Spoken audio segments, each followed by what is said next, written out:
आज हम एक ऐसी अनसुलझी फाइल खोलने जा रहे हैं जो विज्ञान और विश्वास के बीच की लकीर को खैर पूरी तरह से मिटा देती है। साल था 2010। एक नामी इतिहासकार, 500 साल पुराना एक मकबरा और एक ऑडियो टेप, जिस पर कुछ ऐसा रिकॉर्ड हो गया जिसे कोई भी लॉजिक समझा नहीं सकता। तो चलिए सबूतों की तह तक चलते हैं। ये जगह जिंदा लोगों के लिए नहीं है। सोचिए, ये शब्द एक इतिहासकार को अपने ही रिकॉर्डर पर मिलते हैं, और यही वो सर्द अनजानी आवाज थी जिसने एक सिंपल एकेडमिक रिसर्च को एक अजीबोगरीब पैरानॉर्मल इन्वेस्टिगेशन में तब्दील कर दिया। तो इस मामले के सेंटर में है अरुण, स्कॉटलैंड में बसे एक भारतीय मूल के इतिहासकार। अब अरुण के लिए इतिहास का मतलब था तथ्य, सबूत, न कि किस्से कहानियां। वो भारत को एक ऐसे देश की तरह देखते थे जहां अक्सर तर्क पर परंपरा हावी हो जाती है, और वो इसी सोच को अपने काम से चुनौती देना चाहते थे। और यहीं पर दो अलग अलग दुनियाएं टकराती हैं। एक तरफ था अरुण का मिशन, जमाली कमाली मकबरे की इंडो इस्लामिक वास्तुकला को समझना, उसके हर पत्थर, हर नक्काशी को डॉक्यूमेंट करना। और दूसरी तरफ थी उस जगह की सदियों पुरानी कहानियां जो कहती थीं कि इन दीवारों के अंदर कुछ और ही बसता है। मतलब एक तरफ लॉजिक और दूसरी तरफ लेजेंड। दिल्ली पहुंचते ही अरुण की किताबी दुनिया का सामना असलियत से हुआ। वो जिस जगह को एक हिस्टोरिकल साइट समझ रहे थे, वहां के लोग उसका नाम भी फुसफुसाकर लेते थे, मानो सिर्फ जिक्र करने भर से ही कुछ बुरा हो जाएगा। और यहीं पहला इशारा मिला कि कुछ तो गड़बड़ है। पहले टैक्सी ड्राइवर ने उस जगह का नाम सुनते ही जाने से साफ मना कर दिया, फिर दूसरे ने और तीसरे ने भी। आखिर में एक ड्राइवर ज्यादा पैसे लेकर जाने को तैयार तो हुआ, लेकिन उसकी एक शर्त थी और एक चेतावनी भी कि वहां खतरा है। ड्राइवर ने उन्हें चेताया, जिन जिन्नातों का बसेरा है अंदर। अब अरुण के लिए ये तो भारत के उसी अंधविश्वास का एक और सबूत था जिसे वो पीछे छोड़ आए थे। उन्होंने इसे बस एक लोकल कहानी मानकर नजरअंदाज कर दिया, ये जाने बिना कि बहुत जल्द वो इन कहानियों का सामना करने वाले थे।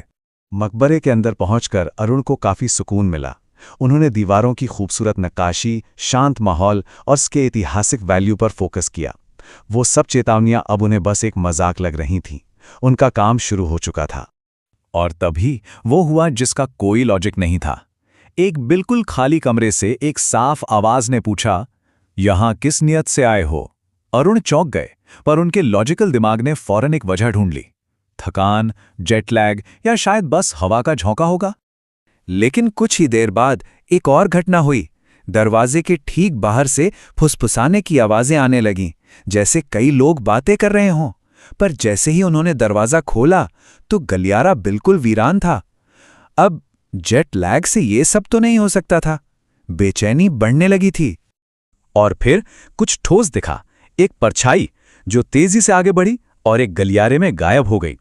एक इतिहासकार होने के नाते अरुण सबूत का पीछा करने लगे, और यही वो कदम था जो उन्हें सीधा इस रहस्य के दिल में ले गया, जमाली और कमाली के मकबरों तक।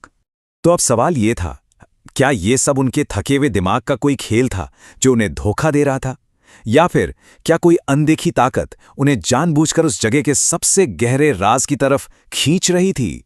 मकबरे के अंदर कदम रखते ही दिल्ली की वो चिपचिपी गर्मी जैसे गायब हो गई। हवा में अचानक एक अजीब सी ठंडक आ गई, ऐसी ठंडक जो हड्डियों तक महसूस हो रही थी। ये नॉर्मल नहीं था, और इसी ठंडक ने अरुण की बेचैनी को डर में बदलना शुरू कर दिया। और फिर सब कुछ एक साथ होने लगा। दूर से नमाज की आयतें सुनाई दी। आंगन में देखा तो सफेद कपड़ों में दर्जनों लोग सजदे में झुके हुए थे। एक इतिहासकार के तौर पर अरुण ने फौरन इस पल को रिकॉर्ड करने के लिए अपना कैमरा उठाया, लेकिन लेंस के जरिए जो दिखा उसने सब कुछ बदल दिया। ये वो पल था जब लॉजिक ने दम तोड़ दिया। उनकी आंखों के सामने दर्जनों लोग थे, लेकिन उनके कैमरे की स्क्रीन पर सिर्फ एक खाली पत्थर का आंगन दिख रहा था। टेक्नोलॉजी उनकी आंखों देखी सच्चाई को सीधे सीधे नकार रही थी। और जब वो इसी उलझन से जूझ रहे थे, उन्हें एहसास हुआ कि वो अब अकेले नहीं है।